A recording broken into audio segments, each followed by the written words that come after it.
How's it going, everybody? C-RadTV back here in our video. Of course, it's a time for another Detroit Lions 2026 NFL Draft Preview.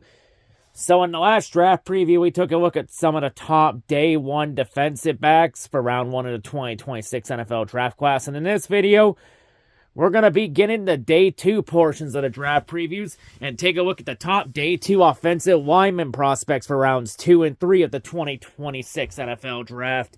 This is if the Lions go edge or linebacker or wherever in the first round, and they want to dress O-line in the second round, which could be a good option too. And there's quite a few prospects to keep an eye on. No limitations this time like in round one. So we'll go over some of the names here for day two and see what names to keep an eye on for day two. So let's go.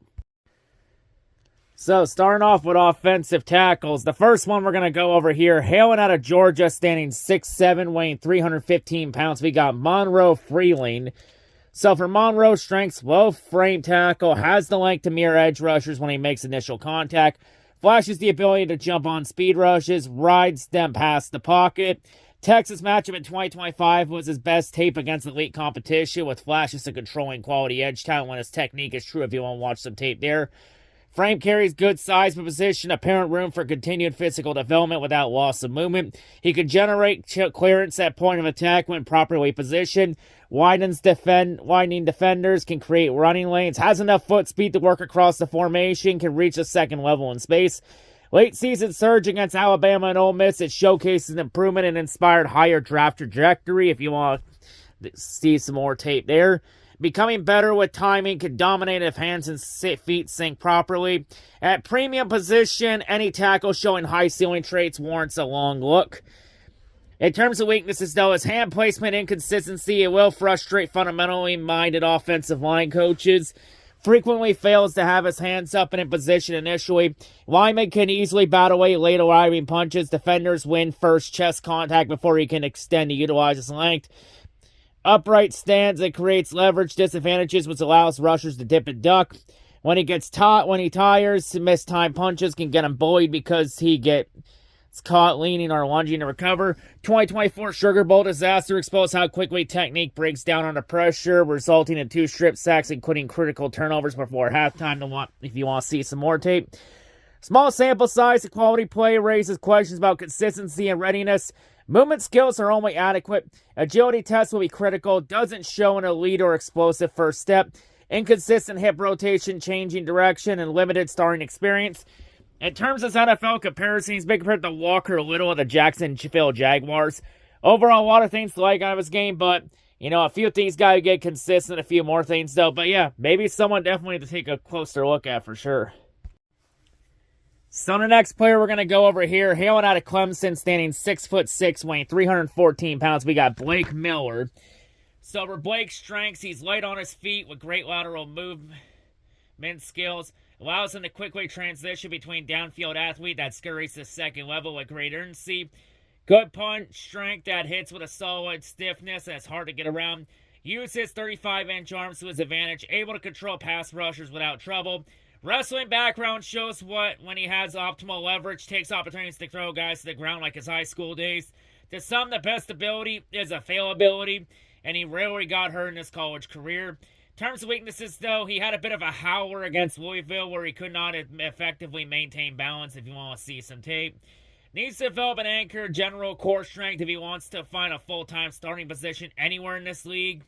Reps really get dicey if he's unable to guard his chest quickly enough. Hands are often placed way too high, which also causes him to fall on his face when moving downfield. Needs to find a happy medium between quick movement, establishing strong placement to really become a threat on the O-line. Skinny legs makes for attendance base. In terms of his NFL comparisons, he's been compared to now retired offensive tackle Will Beatty. Overall, a lot of things to like out of his game, but a few things to work on, but maybe someone to keep an eye on for sure. So the next player we're going to go over here, hailing out of Texas A&M, standing 6'6", weighing 335 pounds. We got Demetrius Cronover. So for Dame's strengths, possesses a prototypical tackle build. He has elite size, length with arms over 35.5 inches. Surprisingly fluid for as heavy as he is. Easily glides in his kick, step to a proper depth. Pass protection's his calling card, where a mix of his upright posture, proper knee bend, long arms makes him nearly impossible to beat with power. He mirrors pass rushers well despite his average foot speed, able to pass rushers past the pocket if they get around him. Intriguing upside in space, he generally excelled as a puller. Also been listed as one of the top sleeper offensive tackles in this draft class because he's a converted tight end that could be the pitcher in the dictionary next to offensive tackle frame. Has the athleticism, bulk to be a top tackle in a few years. Analysts are currently overweighing his technicals, ignoring the upside. He'll be a steal for a team willing to train him up. In terms of his weaknesses, though, shockingly underpowered for a man of his size. Generally struggles to move defenders in the run game due to his inability to get leverage underneath them. Didn't do well with powerful edge rushers. Consistently got walked back into the QB's lap when he faces the bull rush. Considering he has the downhill power to do so, coaches are likely going to want to see him finish blocks at the next level rather than just turning players out. Doesn't stay engaged with defenders in the run game very often, allows them the opportunity to peel off and make a play.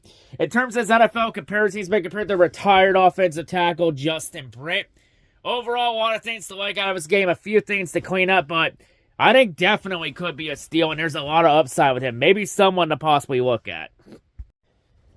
So the next player we're going to go over here, hailing out of Arizona State, standing 6'5", weighing 325 pounds. We got Max Ehenaker.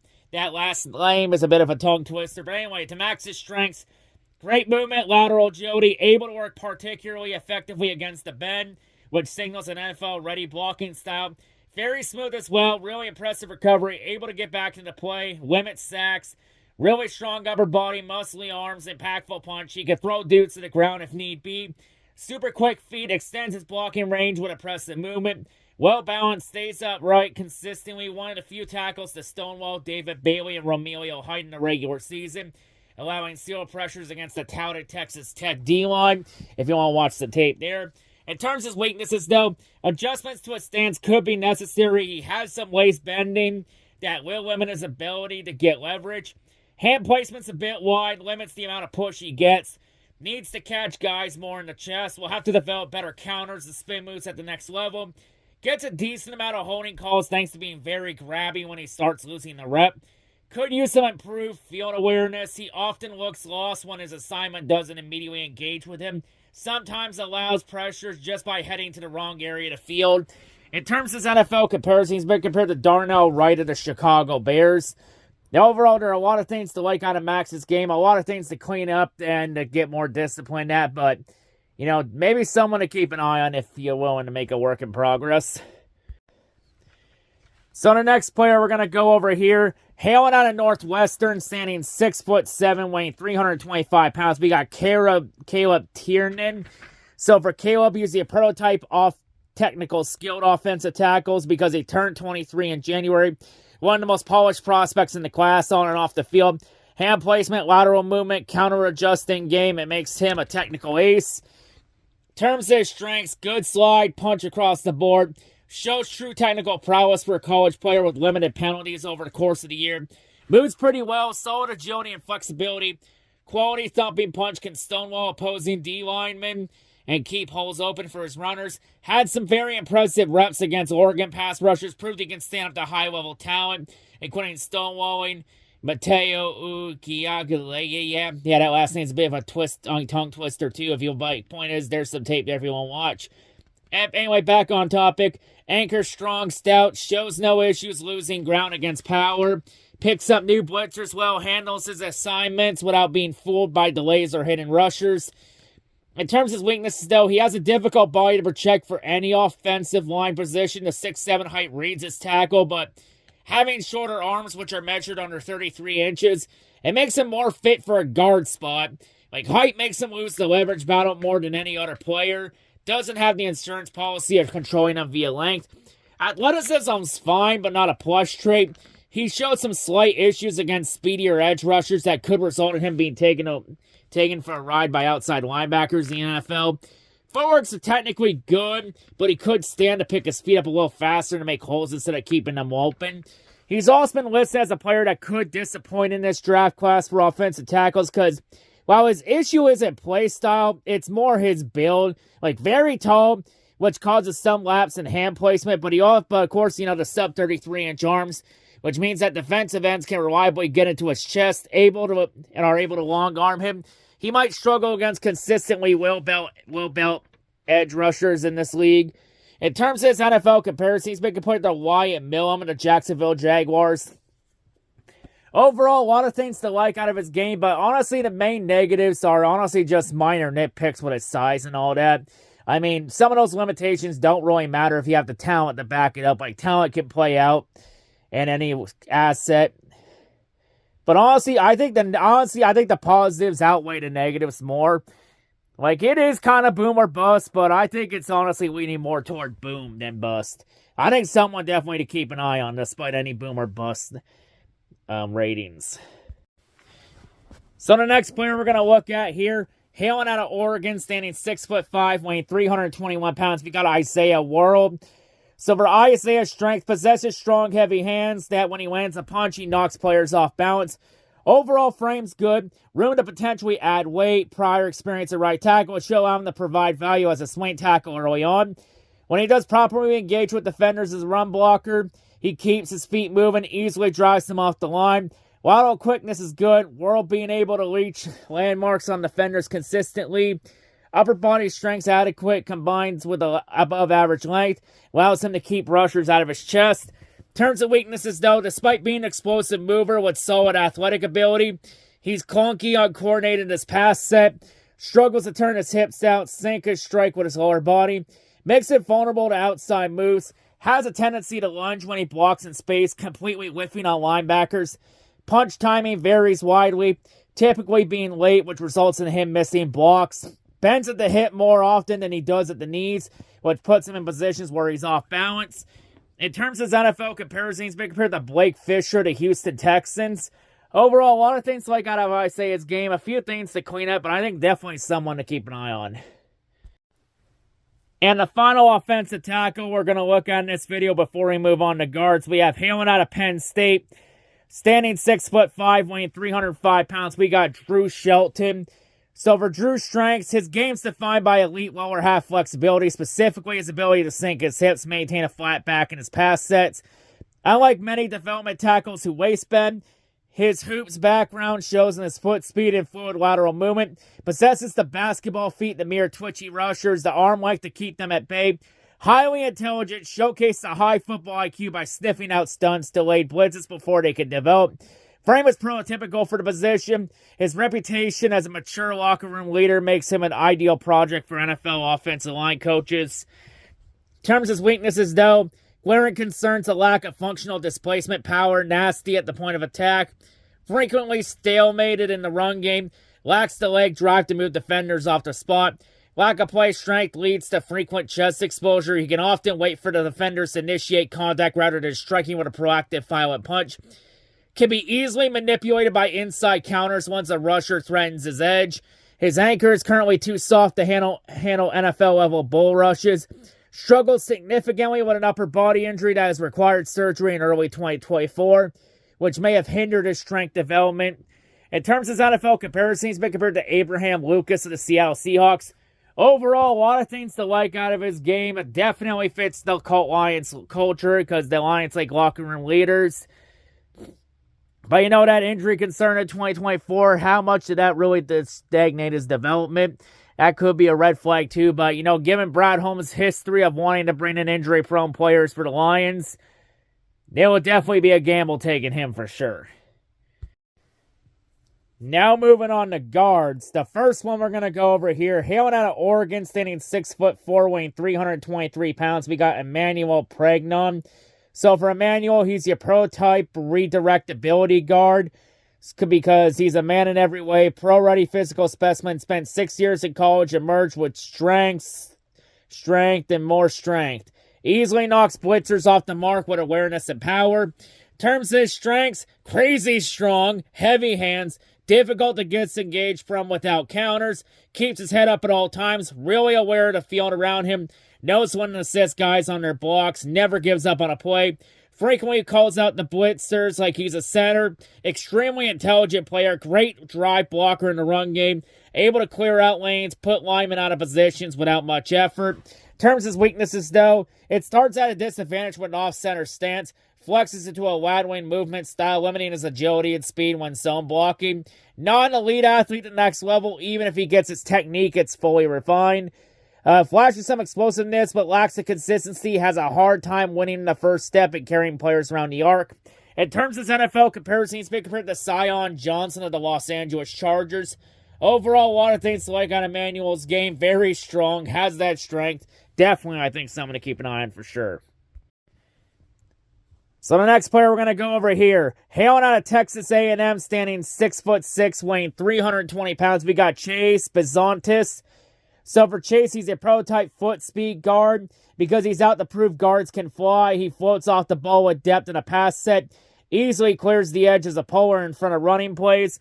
In terms of strength, lightning fast off the ball, explodes out of stance moving forward or laterally when pulling. Possesses great knee bends, sometimes showing the ability to sink his hips in pass protection. Stays low in the run game. True junior that has 3 years of starting experience at both right tackle and left guard. Showing potential positional versatility. Best reps in pass protection are absolutely textbook, which will have some coaches salivating. In terms of weaknesses, though, hands placement can be a bit inconsistent as sometimes his punches land wide. Allows defenders to get into his chest. Has shown a lack of awareness at times when he picks up stunts and blitzes. Lower body strength's adequate. Upper body strength's a tad lacking. Leading in some plays in pass protection where he'll lead in the blocks. Good athlete, somewhat stiff.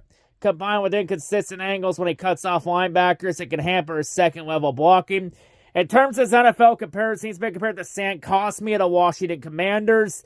Overall, a lot of things to like out of Chase's game. Very fast off the snap. I think someone to keep an eye on for sure. So the next player we're going to go over here, hailing out of Miami, standing 6'6", weighing 350 pounds. We got Inez Cooper. So for Inez, he's your prototype torque guard because he's a less discussed prospect in Miami's past year of pro talent. He has the core strength to completely turn defenders out of gaps regardless of their size and speed. In terms of strength, elite functional power, vertical displacement, delivers a jarring authoritative punch at initial contact, generates immediate sustained push on inside run concepts. Hands are violent, controlling, consistently established, maintaining elite inside leverage in the run game. Also been listed as one of the top sleeper picks in this guard class because he's getting overlooked currently because analysts don't think his power profile outweighs his athleticism. But a lot of comparisons show him to be possibly the next Tyler Booker, which is a guy whose raw strength can overwhelm opposing players without trouble and push linebackers in the dirt as they approach him. In terms of his weaknesses, though, lack of fluidity and range in space, heavy frame translates into lateral stiffness, limiting ability to quickly wind past center mere speed on the edge. Lack of quickness makes him vulnerable to elite speed to power rushes, can gain a half-step advantage before his anchor is fully established. In terms of his NFL comparison, he's been compared to Landon Dickerson of the Philadelphia Eagles. And don't forget the Tyler Booker comparison, too, there. So, yeah, a lot of things to like out of Inez's game. I think someone to keep an eye on for sure. And the last guard we'll go over in this video before we move on to centers. Hailing out of Iowa, standing 6'5", weighing 316 pounds, we got Jennings Dunker. So for Jennings, he's your prototype demeanor guard because he's a farm boy offensive lineman through and through. Has the animalistic traits given the chance to put defenders in the dirt. College tackle, he'll be right at home on the interior in the NFL. In terms of strength, he carries a lot of strength in his upper body. Powerful hands, able to knock back defensive linemen off the snap.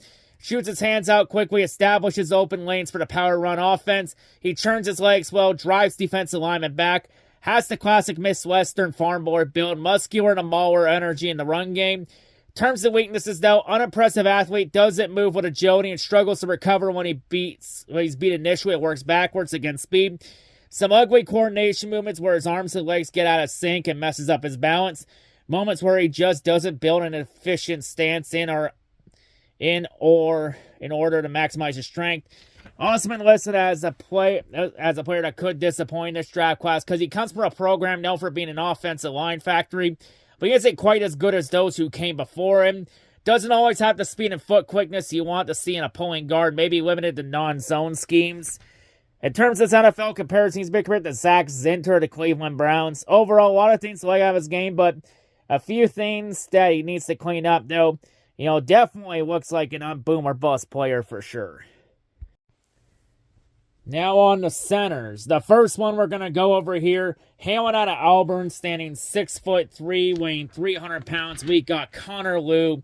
So for Connor, he's your prototype pass protector center because he has the technical refinement, movement skills to create a clean pocket for his Auburn QBs, even if they didn't stay in the pocket long enough to appreciate the protection. In terms of his strengths, blocking technician, can win in a multitude of ways, still developing. Elite hand placement, footwork, while constantly operating with a wide base. Consistently lands hand strikes, keeps his feet moving. Wrestling background shows up on repeat. Coordinated movements, upper body to steer through traffic, leverage a lower body drive. Can clear gaps, wall off running lanes. When blocking linebackers, he takes smart angles to intercept the pursuit before he steals them away from his running backs. Despite being one of the youngest prospects in this year's class, he shows amazing awareness, picking up blitzers and pass protection. In terms of his weaknesses, he's strong but limited size, length, downside in some NFL schemes. Defenders that attack him first tend to knock him back, occasionally disrupting play timing. Very good technique, but appears to lean in pass protection, which causes balance and recovery issues. When he got beat, it was often the inside pressure. Not a poor athlete, but recovering from surgery. Was already slightly stiff when forced to switch to a second defender. Medical check at scouting combine will be very vital, though. In terms of his NFL comparison, he's been compared to Drew Dahlman of the Chicago Bears. Overall, a lot of things to like out of Connor's game. A few red flags, though, with the injury history, but that medical history that got seen at the combine, it's going to really tell for sure. Definitely would be a gamble taking him for sure. The next player we're going to go over in this video, we have hailing out of Duke, standing 6'5", weighing 300 pounds. We got Brian Parker. So for Brian, he's a prototype strength profile center because he's has one of the most impressive anchors in the draft class. Able to sit down, not be moved by any of the top defensive tackle prospects in the ACC. Difficult guy to push around. In terms of his strengths, his game is built on movement, mental accuracy, and technical precision. Footwork plus lateral quickness, ideal for center guard in a zone-based run scheme. Easily climbs to the second and third levels of the defense in the run game. Dominates with a tenacity, play to the whistle, finishing mentality, and physical competitive style. See the game between Duke and Wake Forest in 2025 for more tape there. Possesses elite awareness, consistently recognizes and passes off complicated stunts before they develop. Mental discipline's off the charts. He's logged 515 snaps without allowing a single sack. Only one QB hit in 2024. Low center of gravity, plays out of a flexible stance, latches and drives to clear and outside runs with good grip strength. In terms of his weaknesses, though, he's unproven on the interior with a sawed-off frame for the tackle position. His anchor was a strength against edge rushers, but withstanding vertical displacement of massive NFL defensive tackles and nose guards in the cramped interior, it remains a question mark. Limited mass, sprain in his core. NFL O-line coaches are going to address a flaw in his technique, which occasionally dips his head when initiating contact. Just look at the tape against Clemson in 2025. He'll need refinement in the snapping technique, protection calls to minimize the learning curve as he transitions from tackle. In terms of his NFL comparison, he's been compared to Robert Hainsey of the Tampa Bay Buccaneers. Overall, though, a lot of things to like out of Brian Parker's game. Definitely, I think, someone to keep an eye on here for sure. And the final center, the final offensive lineman we're going to go over in this video, we have hailing out of Iowa, standing 6'3", weighing 302 pounds. We got Logan Jones.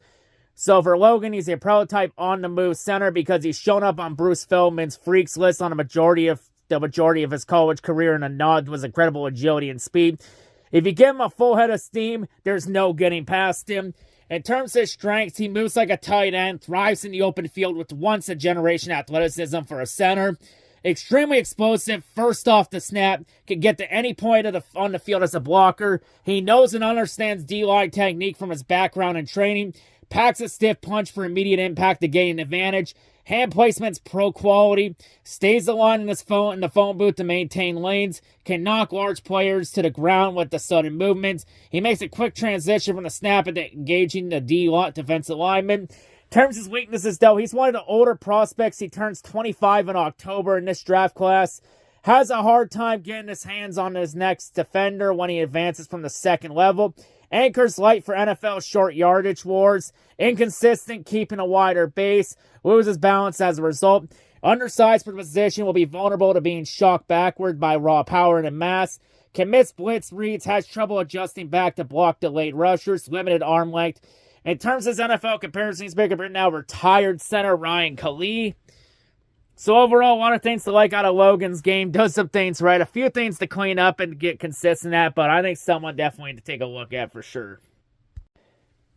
And that'll wrap it up for this video and for this draft preview. So yeah, quite a few interesting offensive lineman prospects to keep an eye on for day 2.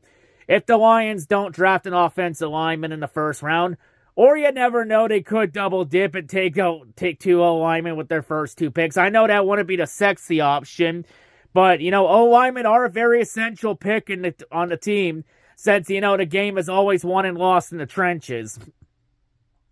But yeah, definitely some interesting prospects to keep an eye on for sure. But yeah, that'll wrap it up here. So in the next draft preview, we'll take a look at some of the top day 2 defensive lineman prospects and shift to the other side of the trenches and on the defense. But that'll be for next time. So yeah, that's going to wrap it up here. That's all I got to say. And I'll see you all whatever I make next. I'm out.